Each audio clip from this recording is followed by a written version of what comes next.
There's a strange truth many people never talk about out loud.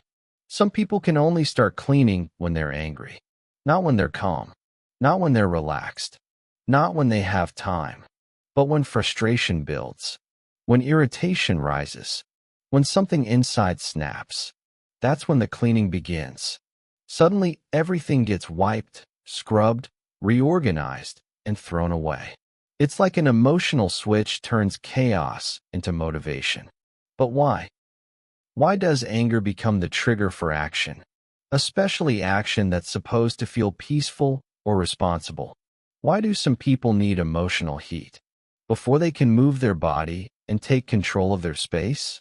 Today, let's explore that quietly, honestly, and without judgment, because there's nothing wrong or right about it. It simply reveals something deeper about how your mind processes pressure, emotion, and responsibility. And once you understand it, you might finally stop blaming yourself for it.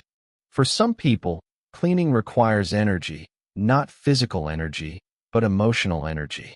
The kind that pushes you past hesitation, past procrastination, past the heaviness that normally stops you.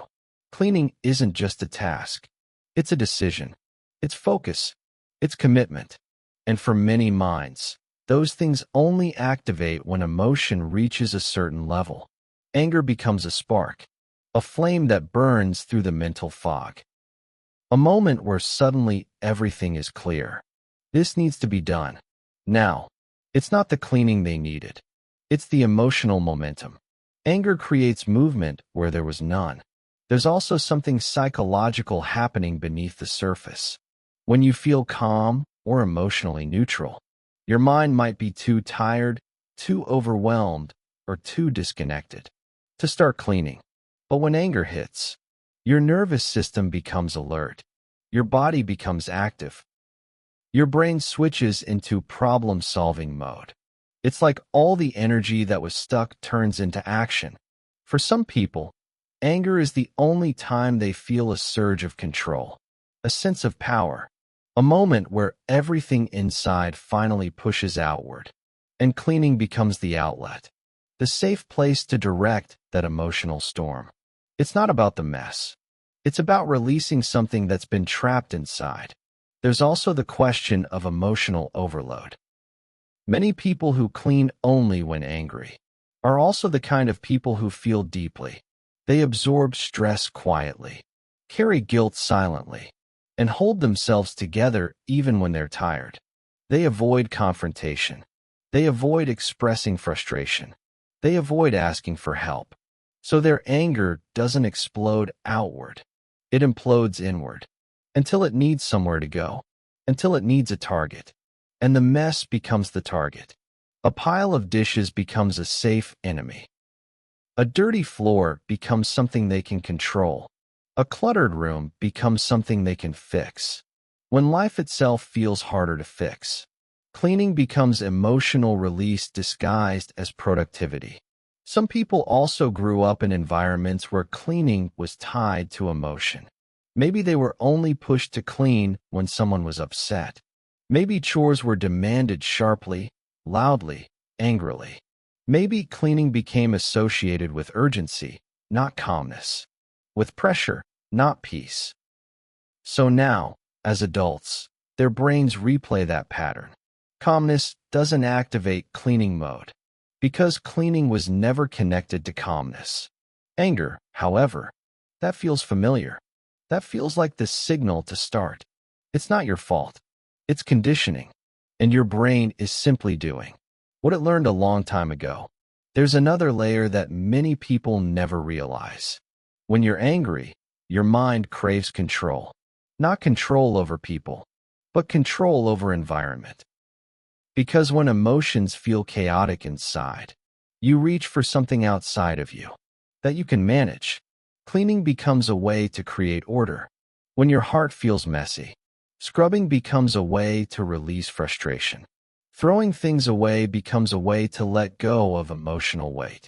Organizing becomes a way to feel like you have power. In a moment when you feel powerless, it's not cleaning. It's emotional regulation.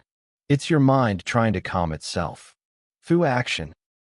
And here's something even deeper. Some people struggle to start cleaning because the task feels emotionally heavy. It's not just cleaning. It means making decisions, letting go of things, confronting guilt, and facing the reality of what they've been avoiding. That requires emotional strength. And anger, ironically, gives that strength. It numbs hesitation. It silences self-doubt. It shuts down overthinking. Anger clears the emotional fog, so your brain can finally move.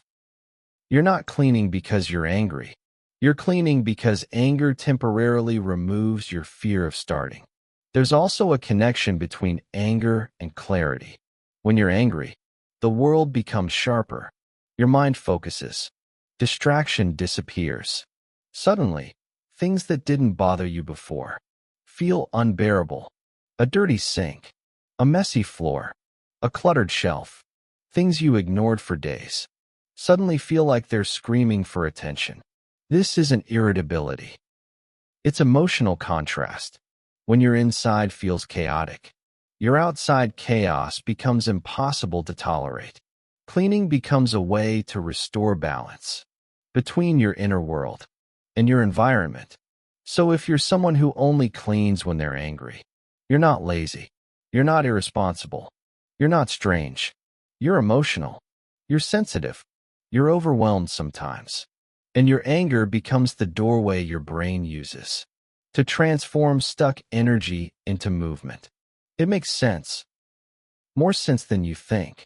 Your brain isn't broken. It's coping. And coping is human. But imagine this. What if you could find smaller sparks before the anger arrives?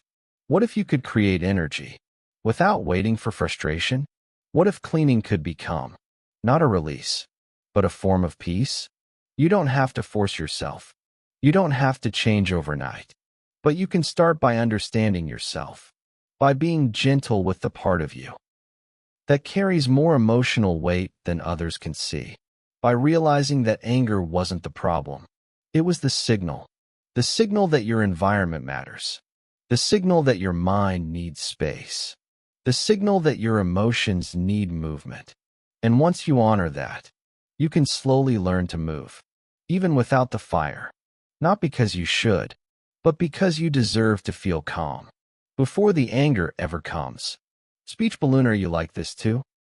Do you only start cleaning when you feel annoyed, overwhelmed, or angry? Does frustration give you the energy that calmness never does? If this is you, feel free to share your experience in the comments. Your story might comfort someone who feels the same, but never had the words for it. And remember, anger doesn't make you messy. It makes you human. And behind every emotional reaction is a heart doing its best to find clarity, peace, and control in a world that doesn't always make it easy.